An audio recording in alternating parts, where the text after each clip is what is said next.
Welcome to Robust News. Robust News में आपका स्वागत है। उदयपुर की घटना से तो आप लोग वाकिफ हैं। उदयपुर हत्याकांड, उदयपुर हत्या के बहाने समाज बांटने की कोशिश करने वालों से सावधान रहना अब जरूरी है। उदयपुर में हुई नृशंसता के बावजूद इस प्रचार को कबूल नहीं किया जा सकता है कि हिंदू खतरे में हैं। इस हत्या के बहाने जो लोग मुसलमानों के खिलाफ घृणा प्रचार कर रहे हैं वे हत्या और हिंसा के पैरोकार हैं। यह समझना होगा कि एक सुनियोजित षड्यंत्र चलाया जा रहा है कि किसी घटना पर हिंदू मुसलमान एक साथ एक स्वर में ना बोल पाएं। उदयपुर के कन्हैया लाल के हत्यारों को राजस्थान पुलिस ने राजसमंद में गिरफ्तार कर लिया है। राज्य के मुख्यमंत्री ने कहा कि यह कोई मामूली घटना नहीं है और जिस तरह हत्या की गई है वह कल्पना के बाहर है। यह दुखद है और यह सारा घटनाक्रम चिंताजनक है। लोगों में इसे लेकर आक्रोश होगा, यह भी स्वाभाविक है, लेकिन राज्य इस हिंसा के मामले में इंसाफ करेगा और उन दोनों पर तेजी से मुकदमा चलाकर उन्हें सजा देना निश्चित किया जाएगा। कन्हैया लाल के हत्यारे मुसलमान हैं। जिस तरह गला काटकर हत्या की गई वह मन में दहशत भर देती है। इस हत्या में एक विश्वासघात भी है। दर्जी जिसकी नाप ले रहा हो वह उसका गला काट देगा। यह क्या वह सोच सकता था?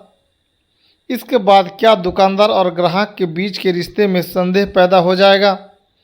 हर कोई हर दूसरे को संदेह की निगाह से देखेगा। यह कत्ल एक व्यक्ति का है, लेकिन किसी निजी झगड़े, विवाह, क्रोध में नहीं किया गया। हिंदुओं और मुसलमानों के बीच राह रस्म पहले से मुश्किल हो जाएगी। एक हत्या मात्र एक घटना नहीं होती और वह उसे क्षण तक सीमित नहीं रहती। कुछ ऐसी हत्याएं ऐसी होती हैं जिनका असर उस व्यक्ति के परिजन से बड़े समुदाय पर पड़ता है। मुख्यमंत्री की चिंता उनके राज्य में समाज के रिश्तों पर पड़ने वाले असर को लेकर भी है, हिंदुओं और मुसलमानों के बीच के रिश्तों को लेकर। इसलिए वे सबसे आक्रोश के बावजूद धैर्य, संयम और शांति की अपील कर रहे हैं। जब राज्य तत्परता से इंसाफ की कार्रवाई करे तो उसकी मांग करते हुए किसी प्रदर्शन की आवश्यकता नहीं। जब उस हत्या को लेकर कोई समर्थन समाज के किसी हिस्से में हो तो उससे क्षोभ होना स्वाभाविक है, लेकिन जब हर तबका उससे स्तब्ध हो, सदमे में हो और उसे स्वीकार करे तो एक साझा प्रतिक्रिया ही हो सकती है, सिर्फ हिंदू प्रतिक्रिया या मुसलमान प्रतिक्रिया नहीं। हत्या के बाद मुसलमानों के सारे संगठनों, उनके धार्मिक अगुओं ने इस हत्या की एक स्वर में निंदा की है और हत्यारों को सजा देने की मांग की है। सारे मुखर मुसलमान बुद्धिजीवियों और सामाजिक कार्यकर्ताओं, पत्रकारों ने एक आवाज़ में अपना सदमा और कत्ल पर अपना रंज जाहिर किया है। मुसलमानों में किसी ने हत्यारों के इस तर्क को किसी तरह स्वीकार नहीं किया कि पैगंबर की बेहुरमती करने वाली भारतीय जनता पार्टी की नेत्री का समर्थन करने के लिए कन्हैया लाल को उन्होंने मारा है। सारे राजनीतिक दलों, वामपंथी, कांग्रेस समेत इस जघन्य हत्या की निंदा की है। आखिर कोई इसका समर्थन कर ही कैसे सकता है? लेकिन कुछ लोग भी हैं जो शायद यह चाहते हैं कि इस हत्या का समर्थन करने वाले भी हों, खासकर मुसलमानों में। ऐसा नहीं हुआ है। मुसलमानों में भी किसी भी समूह, किसी भी व्यक्ति ने इसका समर्थन नहीं किया है और इसके लिए कोई औचित्य भी पेश नहीं किया है।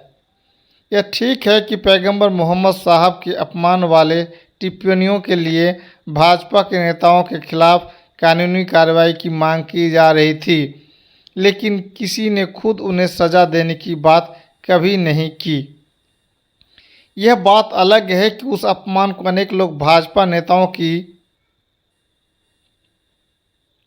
अभिव्यक्ति का अधिकार ठहराकर उन नेताओं के पक्ष में अभियान चला रहे थे। राजस्थान में ही उन नेताओं के पक्ष में सभा की जा रही थी। मुसलमानों की तरफ से राज्य की संस्थाओं से मांग की जा रही है कि वे न्याय करें। इस नृशंस हत्या का समर्थन मुसलमान नहीं कर रहे हैं। यह बात कई लोगों को अजीब लग रही है।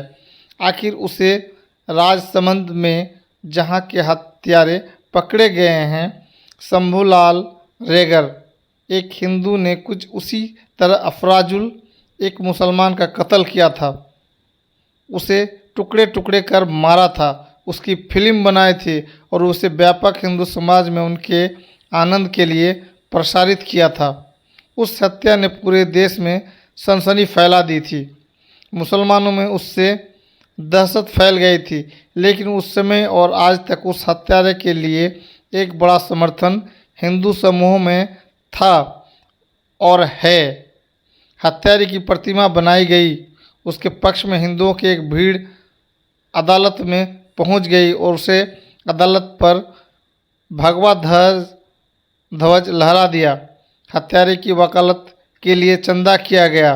आज तक अफराजुल के हत्यारे के पक्ष में समर्थन मौजूद है।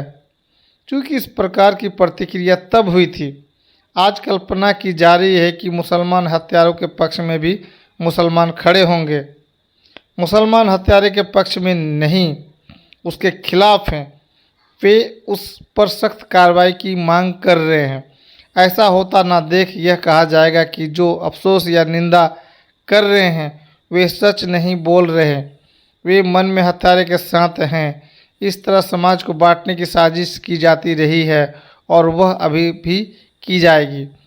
राजस्थान सरकार ने बिना देर किए कार्रवाई की, तुरंत गिरफ्तारी की गई। मुकदमा विशेष अदालत में त्वरित गति से चलाया जाएगा। इन सब के बावजूद भाजपा के नेता इस हत्या के बाद कांग्रेस सरकार पर तुष्टीकरण का आरोप लगा रहे हैं। वे मुख्यमंत्री की भर्त्सना कर रहे हैं, इसके लिए उन्हें निजी तौर पर जिम्मेदार ठहरा रहे हैं।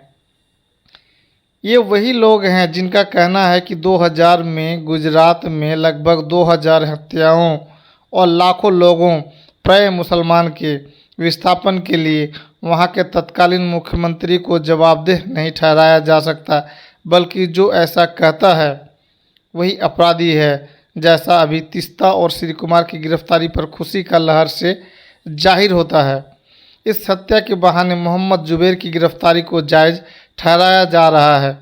मांग की जा रही है कि और भी लोगों को गिरफ्तारी किया जाए जिन्होंने मुसलमानों के खिलाफ घृणा फैलाने वाले भाजपा नेताओं पर कानूनी कार्रवाई का अभियान चलाया है। इस मांग में जो बेईमान है उसे वे भी जानते हैं जो यह मांग कर रहे हैं। वे चाहते हैं कि हम मान लें कि भाजपा नेताओं के घृणा प्रचार के खिलाफ मुहिम के कारण यह हत्या हुई है। इसलिए जहां इस हत्या से मुसलमान स्तब्ध हैं, दुखी हैं, वही भाजपा नेताओं में नई उत्तेजना भर गई है। वे बहुसंख्यक खतरे में हैं का नारा लगाते हुए सड़क पर लोगों को लाने में जुट गए हैं। इस हत्या की नृशंसता के बावजूद इस प्रचार को कबूल नहीं किया जा सकता कि हिंदू खतरे में हैं। इस हत्या के बहाने मुसलमानों के खिलाफ जो लोग घृणा प्रचार कर रहे हैं वे हत्या और हिंसा के पैरोकार हैं। हम सबको यह समझना होगा कि एक सुनियोजित षड्यंत्र चलाया जा रहा है कि किसी एक घटना पर हिंदू मुसलमान एक साथ एक स्वर में ना बोल पाएँ। उस समान साझा भारतीय भूमि को, जो कि मानवीय भूमि है, हमें खोजना ही पड़ेगा। खबर कैसी लगी चैनल को सब्सक्राइब करें, कमेंट में अपनी राय दें। आपका दिन शुभ रहे। Thanks audience, thanks listener.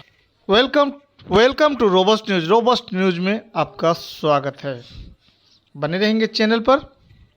आज हम आपको बताएंगे, बेहद अनोखी है भारत के इस राज्य की परंपरा। यहाँ शादी से पहले बच्चे पैदा करना जरूरी माना जाता है। शुभ माना जाता है।